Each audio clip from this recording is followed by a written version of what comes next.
My husband read my diary not once, not twice, but 3 times, and each time he ended up making me apologize for what I wrote, but this time I had no reason to say sorry because he started this fight right in front of our kids. I'm trying to stay focused here, but my edibles have kicked in and I need advice. I have kept a diary since I was 10. It is my form of therapy, and I do not police my thoughts. I have never let anyone read my diary. My husband and I started dating over a decade ago. One day, a couple of months in, he was over at my apartment, and I had hopped in the shower. When I came out, he was sitting on the bed shell-shocked. He said he read my journal, which was mostly about my life as a newly single woman. He told me it really stung to read all that. But wait. Hold on. How'd you find it? He said he was looking for matches. He couldn't tell me why he kept reading even after he knew what it was, but his apology was sincere and I forgave him. Not too long after that, things got messy. He started getting either very sad or very angry while referring to things he read. His feelings were so intense that I started apologizing for my thoughts. Anyway, we got married. A decade later, I was thinking of a divorce and wrote a ton to process my thoughts about some sensitive topics. Again, he stumbled upon my journal and read it all. I was pissed, but he convinced me that he would never do it again. Besides, he was really hurt by the things I wrote, and I felt bad. I let it go, but he started getting sad or angry again, thinking about what he had read. Once more, the intensity of his feelings led me to apologize for my thoughts. Now here we are, married with kids, setting up Scrabble on a Friday night. He went to find a piece of paper and came back quiet and distracted. I asked if everything was okay. He looked at me sharply and told me that he just read my journal. I tensed, thinking of how I recently tackled some tough feelings related to our different ethnic and religious backgrounds. I wrote things that would have been hurtful to read, and I was mortified knowing that he did read them, but I was also annoyed. Wait. You read my journal again? He blamed me for leaving it out and accused me of being a bad person for what I wrote, but honestly, I wasn't listening to him anymore. I just wanted to know why we were dealing with this again. It's pretty fudging basic knowledge that one shouldn't read other people's diaries, right? But look at him, forcing his way into my brain and shaming me for what he saw. I surprised myself by slamming my hand on the table. A third time? We were both hurt, but he was accusing me of overreacting while minimizing and deflecting from his behavior. He called me overly emotional when I cried over how violated I felt. This feels so wrong, like I committed a thought crime. So am I a jerk for insisting he's 100% wrong? I'm so mad, but I am doubting whether my reaction was proportional to what he did.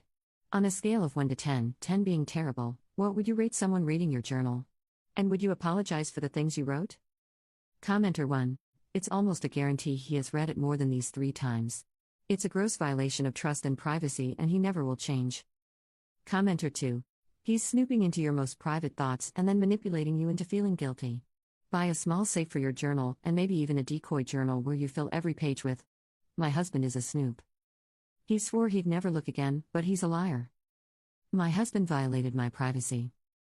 My husband is a diary addict. Edit. Thank you all for your comments. I am overwhelmed. For those suggesting therapy, I have been in it for a long time, and I credit it for listening to the little voice in my head instead of ignoring it. Therapy gave me the insight to see what he was doing in real time. But to those saying you're a jerk, all I can say is that this type of behavior has been normalized so much for me, and I have been gaslit for so long, that I automatically convinced myself it wasn't that bad. I feel like I'm emerging from the upside down, and I have to relearn basic social norms. You have no idea how sad all of this makes me.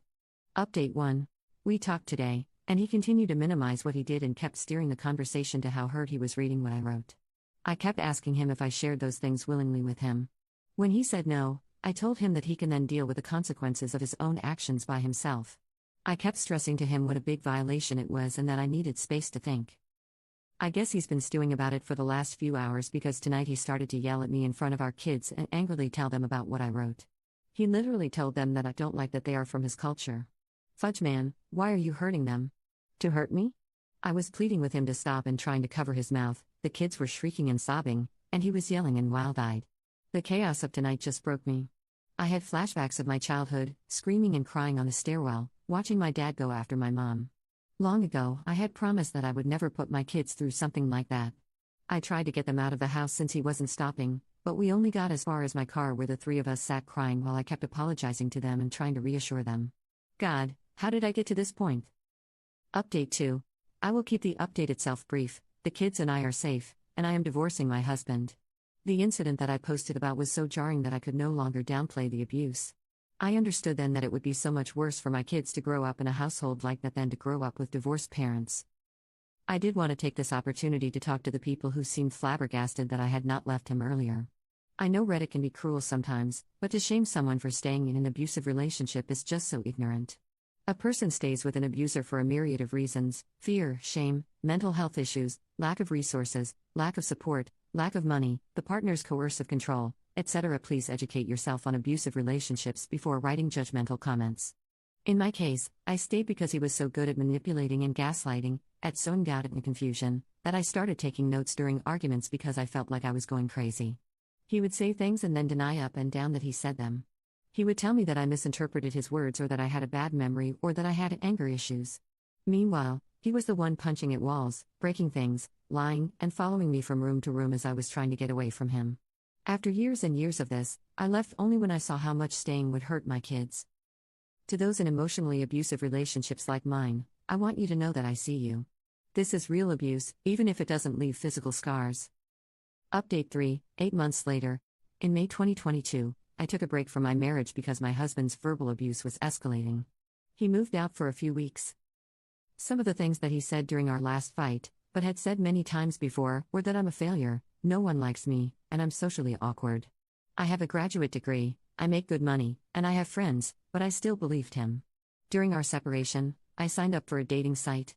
This was not to date or hook up with anyone, and I did not meet up or talk with anyone. It was only to see if I was really as undesirable as he made me out to be.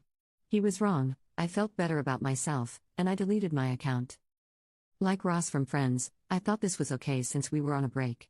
I recognize that I should have set ground rules with my husband during the break, and I apologized to him about that.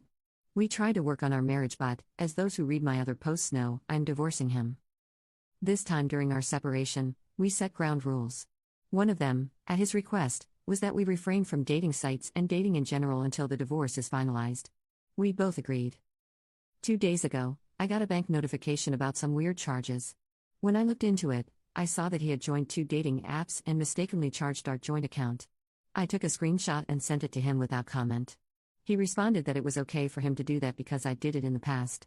When I mentioned that we discussed and agreed to not do that, he said, "I'm just doing what you did." I said he was the one who specifically asked that we not join sites until the divorce was finalized, but again, he said that I did it last time, so it's okay that he did it. He's now acting overly friendly so that I will let this issue go, but I feel deceived and can't go back to trying to be amicable with him. I decided to limit our conversations to our mediation sessions, but he continues to insist he did nothing wrong and is accusing me of withdrawing like I always do and of making the divorce contentious. Am I a jerk for being bothered by what he did? I don't trust him, which makes me want to pull away, but maybe he's right that I don't know how to respond in a healthy way. He always accuses me of overreacting to things or of having unhealthy emotional responses, so if someone could please tell me what the healthy way to respond to this would be, I'm all ears. Update 4. Several months ago, I turned to Reddit because I knew something was wrong in my marriage, but I needed an outside perspective to tell me how wrong. I was the proverbial frog in boiling water. Since then, I've asked myself repeatedly why I didn't leave earlier. Then I remembered that I did try to end things a couple of months after we started dating. He was love-bombing me, and I felt smothered. When I told him that I wanted space, he was devastated. I see now that that was the turning point. I prioritized his feelings over mine. I gave him the benefit of every doubt. I convinced myself that the red flags I was seeing were aberrations. It hurts thinking about how much precious time I wasted on him. Here's my update. Then, I moved into my new place 2 days ago, our home closed escrow, and the details of our divorce are finalized. These past few months were a unique kind of hell, but I am now bursting with hope and happiness. I am finally free of him.